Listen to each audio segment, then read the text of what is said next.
Hi everyone, I am the Tax Pro, and today we are going to talk about creating a sales receipt in QuickBooks Online. So a sales receipt is different from an invoice because with a sales receipt, you are getting paid when you sell a service or a product. An invoice, on the other hand, you would sell the service or the product and then get paid at a later date. With a sales receipt, we're getting paid at the same time. So for example, I may be a bakery and I might have somebody that comes and orders maybe 20 cookies for their office, okay? And they order these cookies and they'll come pick them up. When they pick them up, they pay me. I would create a sales receipt. The sales receipt is going to act as a proof of purchase, essentially, for that customer. It's also we're going to record the sale in my books. In order to create a sales receipt, you can go a couple of different routes. We can click this plus new button and you'll see this customer area. You can do sales receipt right here. You can also do this from the sales section, okay? So I could go to sales, I could have customers, then I could go here. I could go ahead and pick my customer and go ahead and create a sales receipt. My other option would be to go to this overview tab, and I can go ahead and create a new sale here. And this is going to take me to the sales receipt. Alternatively, I can click the plus new button and click sales receipt. I personally like using the plus new button just because it lets you create that sales receipt from wherever you are in QuickBooks Online really quickly. But if you are already in the customer tab or if you are already in the overview tab, you can go ahead and click those different options and you can create a sales receipt that way. So I personally like to do plus new, sales receipt. You're then going to choose a customer. So let's say Unlimited Company likes to come and get their cookies from me. My contact here is Lisa Green. I could also create a customer if I wanted to right in here. I could just click plus new and then fill in this information. I'm going to have this sales receipt date as 8/28. You could backdate it, let's say the 24th. You can assign a sales receipt number here, although QuickBooks Online will go ahead and just generate it for you based on a numerical sequence. Right here, I can select payment method that they paid me with. I can input a reference number. So for example, if I have a client that comes in and pays me via a check, I could go ahead and put their check here, their check number, and then I'm going to put the account that I'm going to deposit this sales receipt to. I'm going to come back to this here in a minute just because this is pretty important and an area that I see a lot of people mess up. Here I'm going to select a product/service. I'm going to go ahead and add a product here. So I'm going to use a non-inventory product. If I had inventory turned on in here, we would see that. So they go ahead and pick up chocolate chip cookies. You can select a category here. I don't have any categories set up. The income account is going to hit sales. I sell these chocolate chip cookies for $1.50 a piece. I'll go over how to create more exciting product and service items at a later date. For now, I'm just going to keep this chocolate chip cookies right here. So I go ahead and sell 20 of these to Lisa over at Unlimited Company. So I have 20, I have a rate of $1.50 a piece. She's going to get $30 on her sales receipt, so she's going to pay me the $30.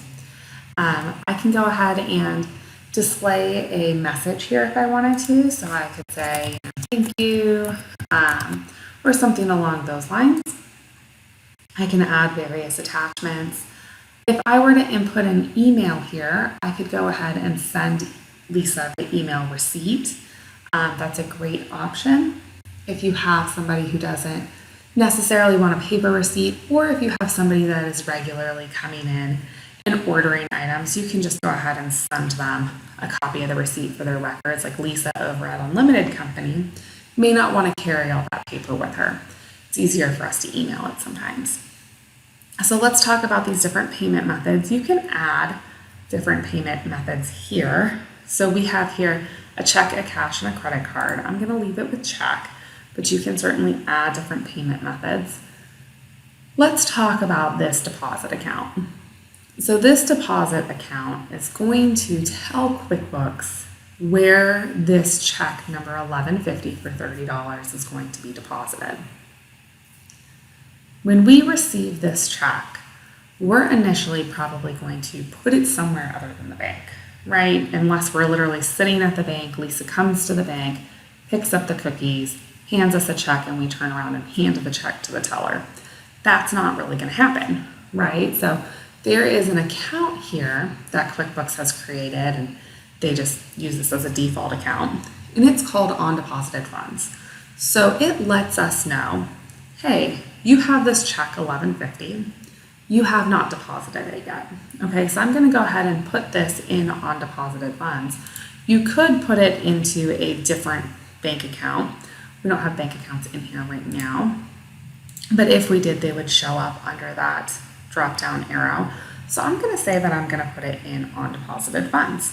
Okay, I'm going to go ahead and scroll down here and save and close. So we just recorded this sales receipt.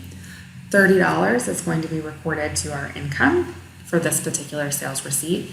And now we're going to have an item sitting in undeposited funds for us to deposit at a later date. I'm going to go over undeposited funds in more detail in a different video. But if you ever wonder what you have sitting in undeposited funds, easiest way I think is to go to plus new, click bank deposit. And this right here is the sales receipt that we just created. This is the check we just received for $30. We could select a bank account, so we don't have a bank account set up. Let's go ahead and set up a checking account. We'll set this up as primary checking.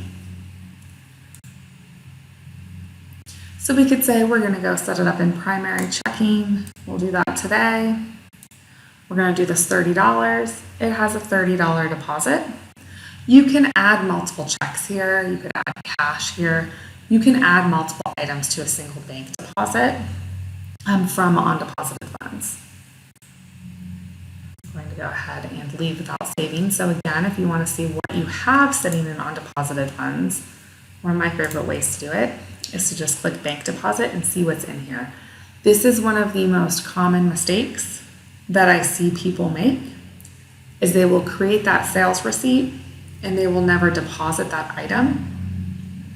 Then in order to get the funds into their account when they go to reconcile, they might create an invoice and then receive a payment, or maybe they'll create another sales receipt and instead of having it go into undeposited funds, they'll just put it right in the checking account. And then this item sits in undeposited funds. The problem with that is that this creates income. So if we've recorded this twice, you're doubling your income. And I've gone into books before where there has literally been double the revenue and that client is about to pay a substantial amount of tax, a lot more than they should have. So that is how you create a sales receipt, and I will see you guys next time.